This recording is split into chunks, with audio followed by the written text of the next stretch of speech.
الحمدللہ رب العالمین، الصلاۃ والسلام علی سید الانبیاء والمرسلین، اما بعد، اعوذ باللہ من الشیطان الرجیم، بسم اللہ الرحمن الرحیم۔ قال اللہ تبارک و تعالی فی القرآن المجید والفرقان الحمید، وعہدنا الی ابراہیم واسماعیل ان طہر بیتی للطائفین والعاکفین والرکع السجود۔ صدق اللہ العظیم وصدق نبی الامین الکریم الرؤوف الرحیم۔ قال اللہ تبارک و تعالی فی القرآن المجید والفرقان الحمید فی شانہ حبیبہ المصطفیٰ، ان اللہ وملائکتہ یصلون علی النبی یا ایھا الذین آمنوا صلوا علیہ وسلموا تسلیما۔ اللہم صلی علی سیدنا شفیعنا حبیبنا نبینا مولانا محمد وعلی آلہ وصحابہ وبارک وسلم۔ صلوا علیہ صلاۃ والسلام علیک یا رسول اللہ صلی اللہ علیہ وسلم۔ قرآن پاک کی جس آیت پاک کی میں نے تلاوت کی ہے، اس کے اندر اللہ تبارک و تعالیٰ ارشاد فرماتا ہے،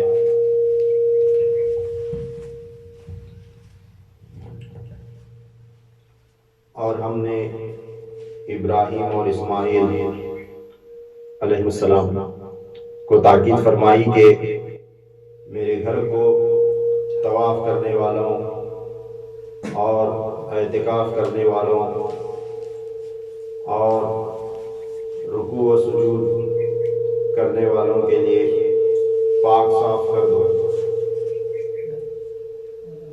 یہ پہلے پارے کی سورہ البقرہ کی آیت نمبر 125 ہے۔ اللہ تعالیٰ ارشاد فرماتا ہے کہ حضرت ابراہیم اور حضرت اسماعیل علیہ السلام کو اللہ نے تاکید فرمائی کعبۃ اللہ تعمیر کرنے کے بعد۔ اس آیت کا صرف حوالہ دے کر میں نے پچھلے جمعہ چند باتیں بیان کی تھی کہ اس آیت کریمہ میں اللہ تعالیٰ کے گھر کو پاک صاف رکھنے کی تاکید آئی ہے۔ میں اس حکم کے تحت یہ بتایا تھا کہ مسجدیں روئے زمین پر جہاں کہیں بھی مسجدیں ہیں، یہ تمام کے تمام انہیں اللہ تعالیٰ کا گھر ہونے کی انہیں نسبت حاصل ہے۔ تو مسجدوں کو پاک صاف رکھنا یہ اللہ تعالیٰ کے حکم سے ہے۔ خاص اس کی اللہ تعالیٰ نے تاکید فرمائی ہے کہ فرمایا، اے ابراہیم اور اسماعیل، میرے گھر کو طواف کرنے والوں، اعتکاف کرنے والوں اور رکوع و سجود کرنے والوں کے لیے پاک صاف کر دو۔ یعنی مسجدوں میں آنے والے نمازیوں کے واسطے، اعتکاف کرنے والوں کے واسطے، معتکفین کے واسطے مسجدوں کا پاک صاف ہونا ضروری ہے۔ یہ اتنا اہم امر ہے کہ خاص بس اسی پر پتہ چلتا ہے کہ اللہ تعالیٰ جو ہے جیسے ہی کعبۃ اللہ تعمیر ہوا تب جتنے بھی احکام مناسک وغیرہ بتائے حج کے، تو ان میں یہ تاکید فرمائی کہ پاک صاف بھی رکھا ہوگا۔ تو کتنا ضروری ہے مسجدوں کو پاک صاف رکھنا، کتنا ضروری ہے، کیونکہ ہم خود اپنے گھر میں صاف صفائی کا خاص خیال رکھتے ہیں، تو یہ اللہ کا گھر ہونے کی اسے نسبت حاصل ہے، تو اسے صاف ستھرا رکھنا کتنا ضروری ہوگا، اس سے یہ پتہ چلتا ہے۔ اور یہ وہ جگہ ہے جہاں اللہ تعالیٰ کی عبادت کی جاتی ہے۔ اللہ کی عبادت کرنے کے واسطے ہمیں مسجدوں میں آتے ہیں، تو یہاں پر گندگی رکھنا اور گندگی رکھ کر عبادت کے لیے کھڑا ہونا، یا اس کے ادب کو پامال کر کے، اس کی بے حرمتی کر کے اللہ کی عبادت کے لیے داخل ہونا، یہ جو ہے نا سراسر ہماری عبادت کو غارت کرنے کے برابر ہوتا ہے، یعنی عبادت قبول نہیں ہوتی۔ حدیث پاک میں پچھلے جمعہ میں ایک سنایا تھا سرکار دو عالم صلی اللہ علیہ وسلم نے جو ہے ایک صحابی کو خاص کتنی سخت تاکید فرمائی.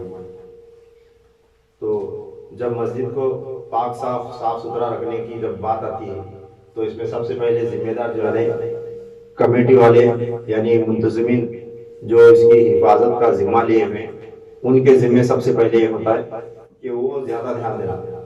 تو یہ بات کے اوپر بھی میں نے روشنی پچھلے جمعہ ڈالی تھی کہ کمیٹی متولی سیکریٹری یا جو ہے ممبرز یہ اس واسطے نہیں بنائے جاتے کہ آ کر امام کے اوپر مسجد کے یا مؤذن کے اوپر یا صاف صفائی کرنے والے کے اوپر حکومت کر سکے. مسجدوں میں یہ ہوتا ہے نا, کمیٹی والے آتے ہیں آ کر کبھی امام کو برا کہیں گے, کبھی مؤذن کو برا کہیں گے, کبھی جو ہے وہ صاف صفائی کرنے والا اگر الگ سے رکھا ہو تو اس کے اوپر حکومت چلائیں گے. ایک آدمی جو ہے خاص کر اس واسطے رکھا جاتا ہے کہ اس کا خاص خیال رکھا جائے اور ایک آدمی توجہ کے ساتھ کام کرے. یہ نہیں سمجھنا کہ ہم اسے پیمنٹ دے کر رکھے ہوئے ہیں, ساری کی ساری ذمہ داری اسی کی ہے, ہم غیر ذمہ دار. ایسا نہیں ہونا, کیونکہ یہاں یعنی مسجد میں گرا ہوا کوئی کچرا اٹھا کر باہر پھینکنا, اس کی صفائی کا خیال رکھنا, یہ بھی جو ہے عبادت میں شامل ہوتا ہے. یہ بھی عبادت میں شامل ہوتا ہے. وہ پیمنٹ دے کر اسے رکھے وہ صرف اس واسطے ہے کہ ہر کوئی یہ کام جو ہے کرنے کے واسطے ہر کسی کے پاس وقت نہیں ہوتا. نماز کے لیے مشکل سے وقت نکال کر آتے ہیں لوگ, تو اس بھاگ دوڑ میں تو کر میں کر اس میں جو ہے مسجد ناپاک نہ ہونا, اس واسطے ایک خاص ایک اہتمام کے طور پر ایک بندہ رکھا جاتا ہے. مگر صرف اس کی نہیں, اسے ہر کوئی اپنی ذمہ داری سمجھنا. جہاں کہیں بھی ان سبھی کچرا کچھ بھی اگر نظر آیا تو خود کرنے کی کوشش کرنا, سب سے پہلے خود کرنے کی کوشش کرنا, نہ کہ جو ہے دوسروں پر حکم چلانا. اس کا جو ہے خاص خیال کرنا, کیونکہ یہ عبادت کا ہی ایک حصہ ہے.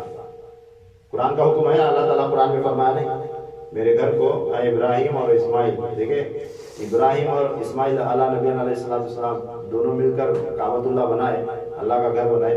اللہ تعالیٰ نے سب سے پہلے حکم انہی کو دیا ہے, اے ابراہیم اور اسماعیل میرے گھر کو آنے والے طواف کرنے والوں کے لیے, نمازیوں کے لیے, رکوع کرنے والوں کے لیے, معتکفین کے لیے اسے صاف ستھرا رکھا کرو.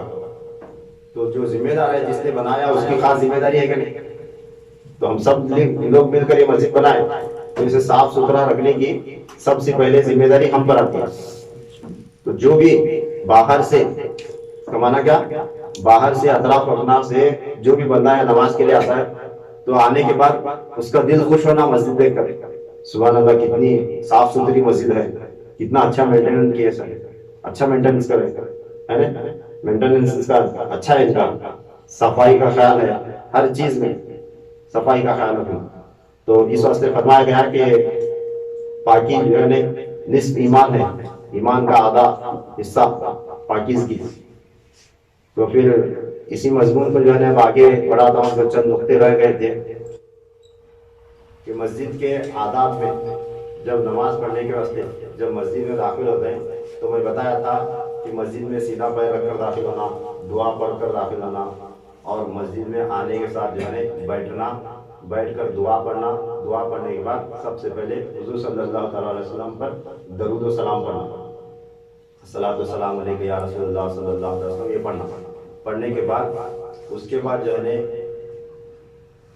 اگر وقت ہے اور مکروہ وقت نہیں ہے تو تحیۃ الوضو اور تحیۃ المسجد کی 2 رکعت نماز پڑھنے کی کوشش کرنا.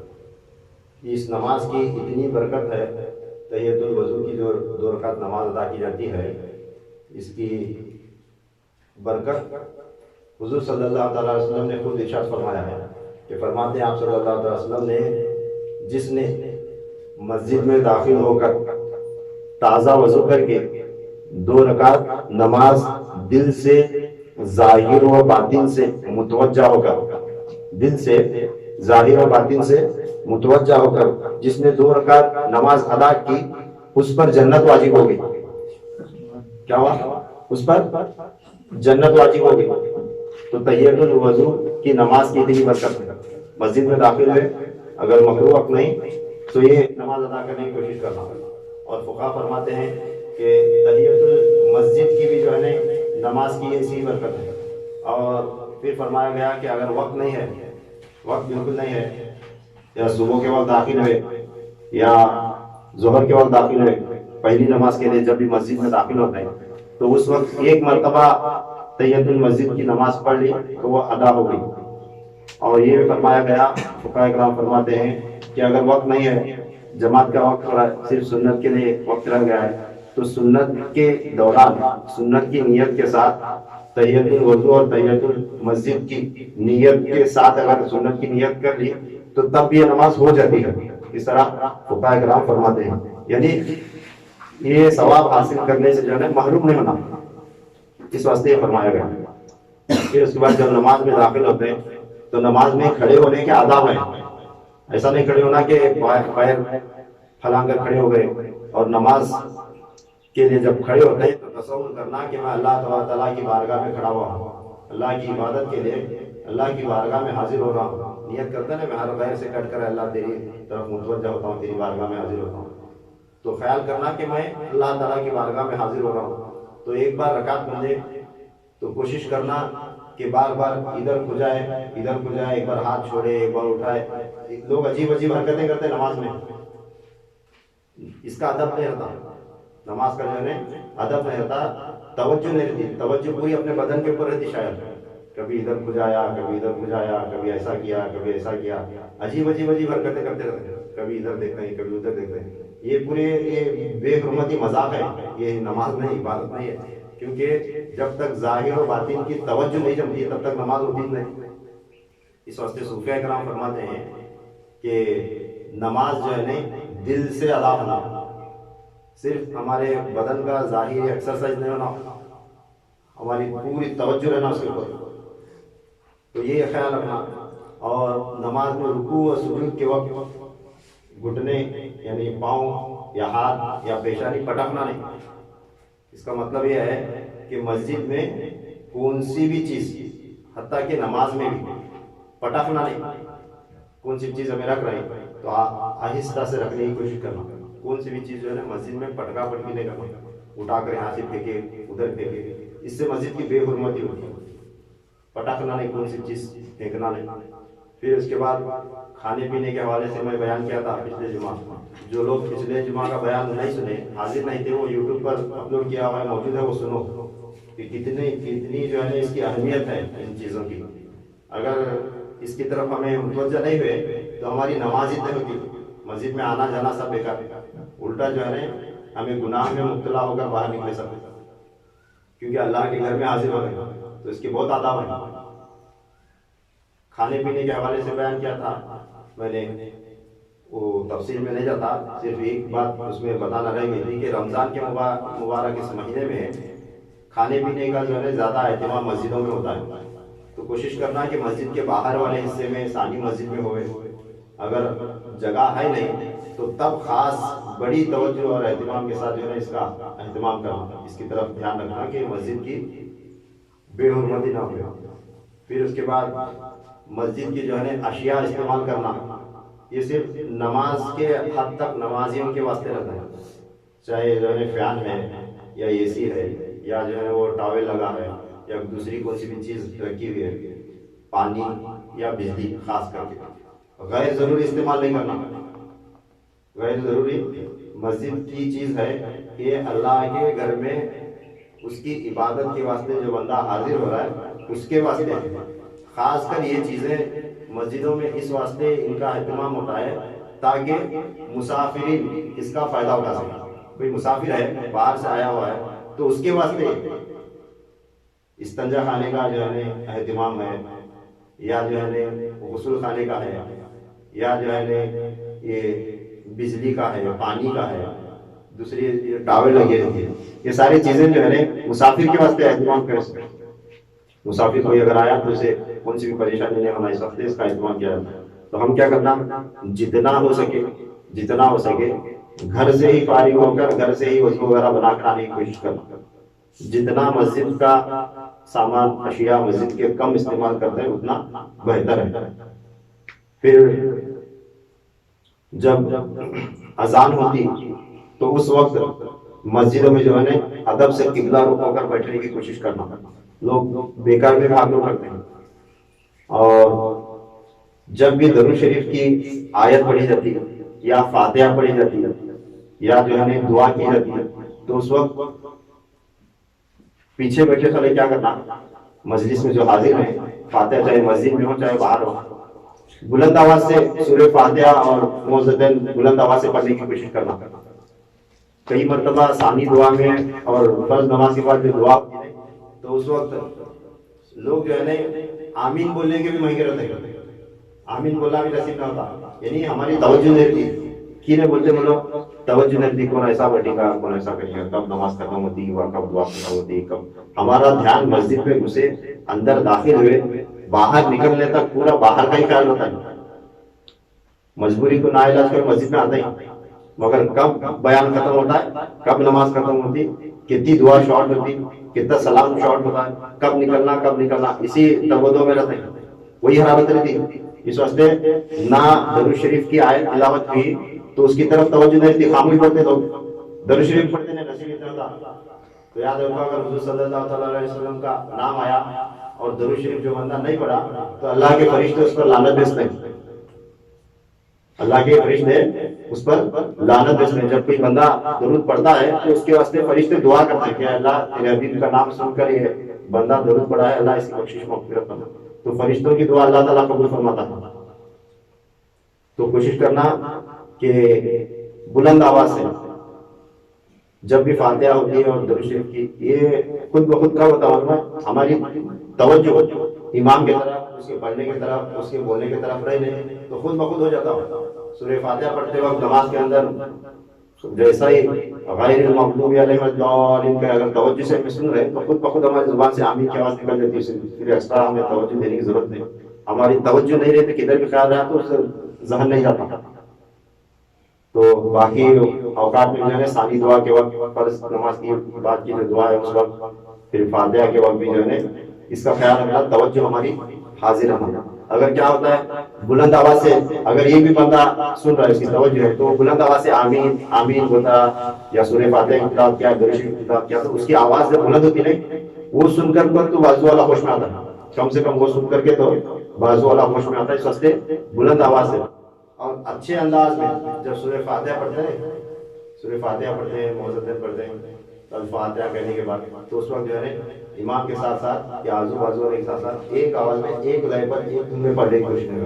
زور سے چیخ کر چلا کر ایک آگے دوڑ کر بھاگ گیا جلدی ختم کر گیا، یہ ایسا نہیں کرنا. اس میں بھی جو ہے نا ادب قرآن کی تلاوت میں. پھر اس کے بعد اذان اور اقامت، جیسا مسجد میں صاف صفائی کے واسطے بندہ رکھتے ہیں ویسا اذان دینے کے واسطے بھی ایک مؤذن رکھے ہوئے ہیں. تو یہ مسجد کی صفائی کی ذمہ داری صرف امام کی یا پیش امام کی یا جو ہے صاف صفائی کرنے والے کی ہر کسی کی ہے. اسی طرح جو ہے اذان اور اقامت کی یہ اسے بھی اپنی ذمہ داری سمجھتا ہوں. اذان اور اقامت سب سے بہترین آواز کس کی ہے وہ بندہ آگے بڑھ کر دینے کی کوشش کرنا اور غیر ذمہ دار نہیں ہونا. ہمیں آئے چھوڑوا ہمیں ایک پگار دے بندہ رکھے سے پیمنٹ ہے سے انہیں اذان دینے کا کام اس کا انہیں کرتا ہے، میں آ کر خالی جو ہے رکوع سجدہ کر کے بھاگ گیا ختم، ایسا نہیں سمجھنا. کس کی آواز اچھی ہے بہترین آواز والے آگے بڑھ کر اذان ادا کرنے کی کوشش کرنا. تو یہ سنت رسول صلی اللہ تعالیٰ علیہ وسلم ہے. آپ صلی اللہ تعالیٰ علیہ وسلم کے صحابہ کرام علیہ رضوان میں کئی اذان دینے والے صحابہ تھے موجود تھے، مگر آپ نے حضرت بلال رضی اللہ تعالیٰ عنہ کو یہ ڈیوٹی سونپی کیونکہ آپ کی آواز بہت خوبصورت تھی، ہے نا، بہت خوبصورت آواز تھی. تو اسے آپ صلی اللہ علیہ وسلم کی سنت سے پتا چلتا ہے کہ اذان وہ شخص دینا جس کی آواز بہتر ہے، کیونکہ اذان کی جو ہے بہت اہمیت ہے، بہت اہمیت ہے. کیونکہ اذان کے لیے حکم ہے کہ اذان باہر دی جائے. اذان باہر کیسے بھی دیتے ہیں مسجد کے، کس واسطے؟ تاکہ جو ہے باہر جتنے بھی لوگ ہیں وہ آواز سن سکے. اب کے زمانے میں جو ہے مائک موجود ہے، لاؤڈ اسپیکر ہے، تو دور دور تک آواز جاتی ہے. اس اذان کو جو ہے صرف مسلمان نہیں سنتا، غیر مسلم بھی سنتے ہیں، ہے نہیں. تو سب سے پہلے اچھی آواز میں اگر اذان دیے تو ہو سکتا ہے اللہ تعالیٰ ان کے دلوں میں ایمان پیدا کرے اور صرف اذان کی آواز سن کر ایمان لے آئے. ایسا ہوا ہے, ایسا کئی جگہوں پر ہوا ہے. آج کیا کرتے ہیں ہمیں کون بھی جو ہے بالکل بوڑھا آدمی جسے کام کاج نہیں, جو خالی ہے, جو کم سے کم پیمنٹ میں آ کر مؤذن بن سکتا ہے, ایسے آدمی کو ہمیں جو ہے پیمنٹ کا ایوریج نکال کو ہمیں مؤذن رکھتے ہیں, ہے کہ نہیں؟ پیمنٹ کا ایوریج نکال کر مؤذن رکھتے ہیں تاکہ کم پگار میں کم پیسے میں کام چلنا نہ ہو. بندہ ٹھیک سے درود پڑھ سکتا, نہ صلاۃ و سلام پڑھ سکتا, نہ اس کی آواز صحیح رہتی, نہ اذان کے کلمات درست ادا کر سکتا. وہ کیا بھی نہیں دیکھتے ہمیں خالی کیا دیکھتے ہیں کم پیمنٹ میں کام چلا رکھنا ہے, چل بھگا. تو اچھی آواز خوش لے جس کی ہے, بہترین آواز والے کو اذان کے لیے رکھنے کی کوشش کرنا, اور ہم خود آگے بڑھ کر جو ہے جس کی آواز بہتر ہے وہ اذان اور اقامت کے لیے آگے بڑھنے کی کوشش کرنا. اور پھر ایک بات,